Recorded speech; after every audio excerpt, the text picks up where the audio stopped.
Hey guys, how's it going? I'm Josh. Taylor. Guys, we are going to be reacting to what a lot of people have been asking for. George Carlin, religion is bullshit. So we're going to be watching that, guys. So please like, please subscribe, please give us comments below. I'll jump right into it. But in the bullshit department, a businessman can't hold a candle to a clergyman. Because I got to tell you the truth, folks. I got to tell you the truth. When it comes to bullshit, big time, major league bullshit, you have to stand in awe of the all-time champion of false promises and exaggerated claims, religion. No contest. No contest. Religion easily has the greatest bullshit story ever told. Think about it. Religion has actually convinced people that there's an invisible man living in the sky who watches everything you do every minute of every day. And the invisible man has a special list of 10 things he does not want you to do. And if you do any of these 10 things, he has a special place full of fire and smoke and burning and torture and anguish where he will send you to live and suffer and burn and choke and scream and cry forever and ever till the end of time. But he loves you.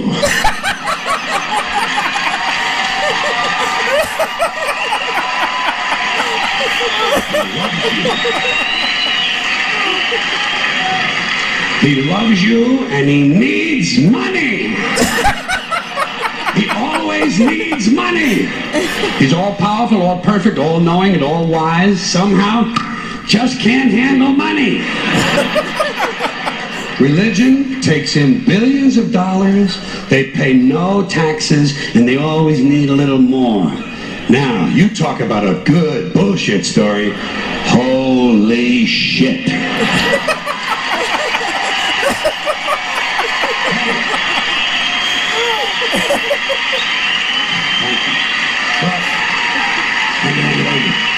Thank you very much.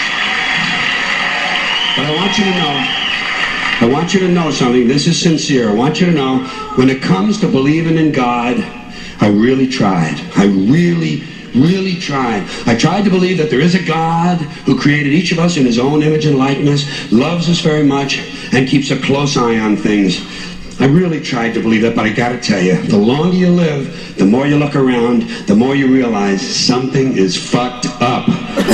Something is wrong here. War, disease, death, destruction, hunger, filth, poverty, torture, crime, corruption, and the ice-capades.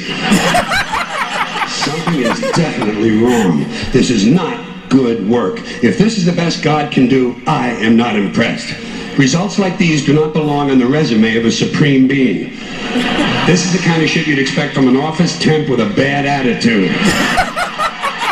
And just between you and me, in any decently run universe, this guy would have been out on his all-powerful ass a long time ago. And by the way, I say this guy because I firmly believe, looking at these results, that if there is a God, it has to be a man. No woman could or would ever fuck things up like this.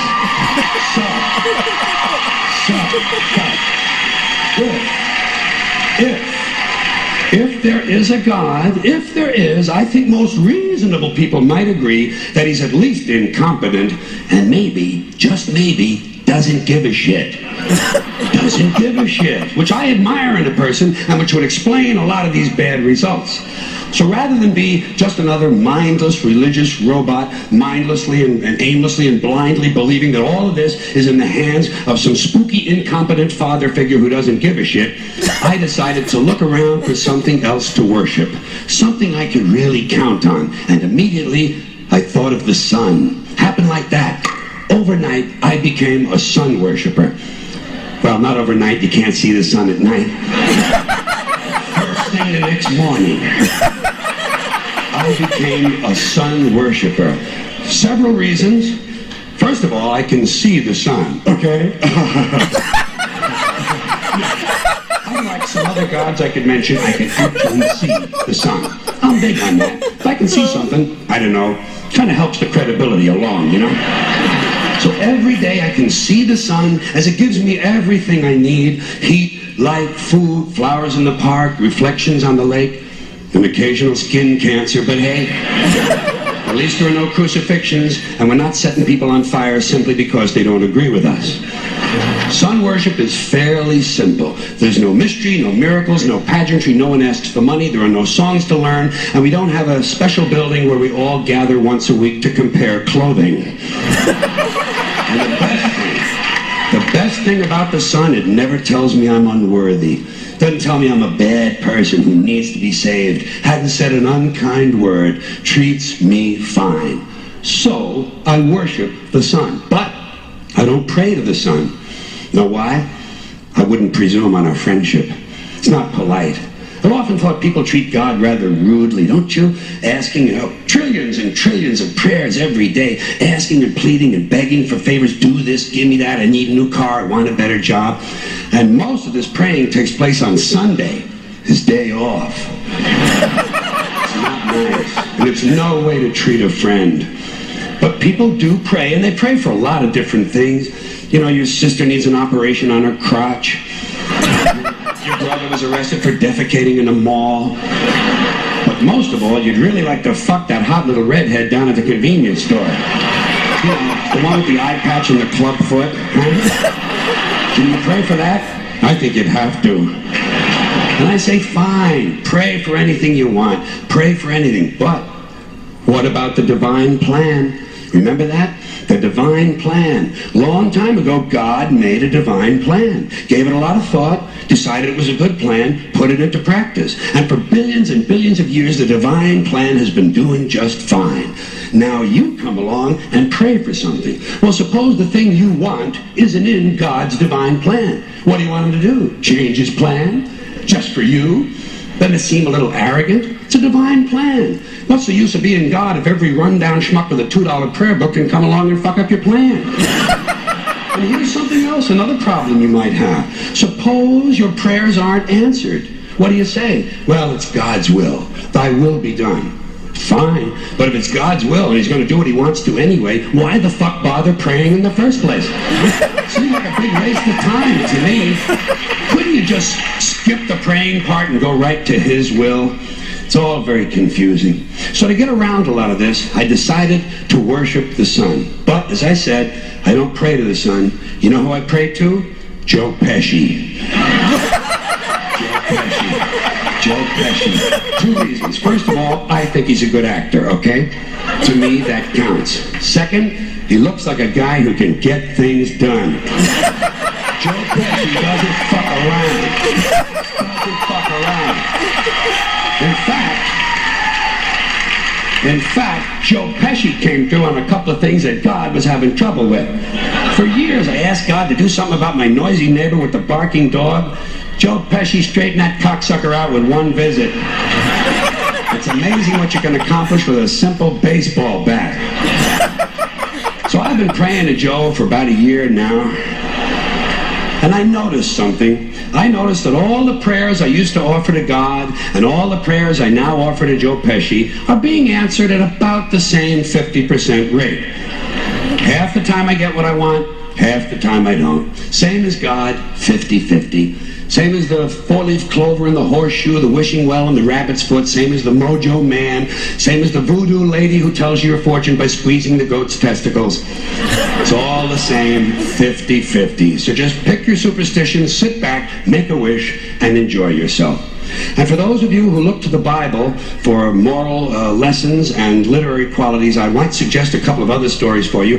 You might want to look at The Three Little Pigs. That's a good one. Has a nice, happy ending. I'm sure you'll like that. Then there's Little Red Riding Hood, although it does have that X-rated part where the big bad wolf actually eats the grandmother, which I didn't care for, by the way. And finally, I've often always drawn a great deal of moral comfort from Humpty Dumpty. The part I like the best, all the king's horses and all the king's men couldn't put Humpty Dumpty back together again. That's because there is no Humpty Dumpty and there is no God. None, not one, no God, never was. In fact, I'm gonna put it this way. If there is a God, may he strike this audience dead. See, nothing happened. Nothing happened. Everybody's okay? Tell you what, I'll raise the stakes. I'll raise the stakes a little bit. If there is a God, may he strike me dead. See? Nothing happened. Oh, wait, got a little cramp in my leg. And my balls hurt. Plus, I'm blind. Oh, now I'm okay again. Must have been Joe Pesci, huh? God bless Joe Pesci. Thank you all very much. Joe bless you. Thank you very much. I appreciate it. Oh, no.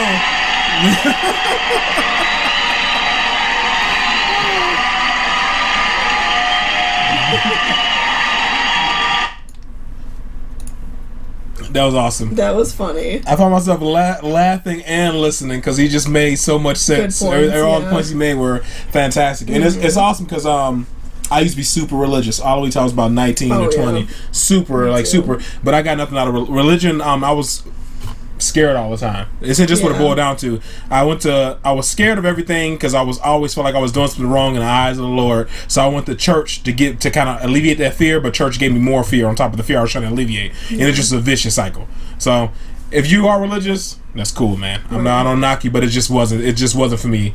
I lived in fear for too long being religious. Everything I did was a sin. Yeah. So what did you think about it?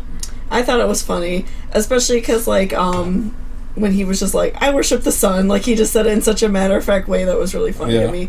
And I think the same thing too, like I just didn't get anything from religion, like it didn't do anything to, I don't want to say benefit me, because some people say, well, it's not about you, some people say that, but I don't know, I just think he pointed out that it's like, you can't see it, there's nothing really to prove it, so it's like you might as well just live your life and be a good person. So, but I liked all his points, they were funny. He's about funny, just trying to be a good person. That was great. It was really funny. I appreciate you guys suggesting that. That was really, really funny. This is old too. Yeah, it's old. Yeah. Because I've seen some George Carlin before. Yeah, but I don't remember what I have seen George Carlin before. But I don't remember. It's been so long. It's been quite a long time. It's been a long time. I've seen something, but by long I mean like I don't know. Like a teenager. Yeah, I was a teenager. It's been a long time when shoot. I didn't even know George Carlin when I was I found out like a little later after I seen Bill and Ted. He was a comedian. I didn't know it. Yeah. My pops told me. So, but yeah, guys, thanks for recommending this. It was really funny. And please subscribe, please leave comments below, guys, and we'll see you in the next one. Later. Bye.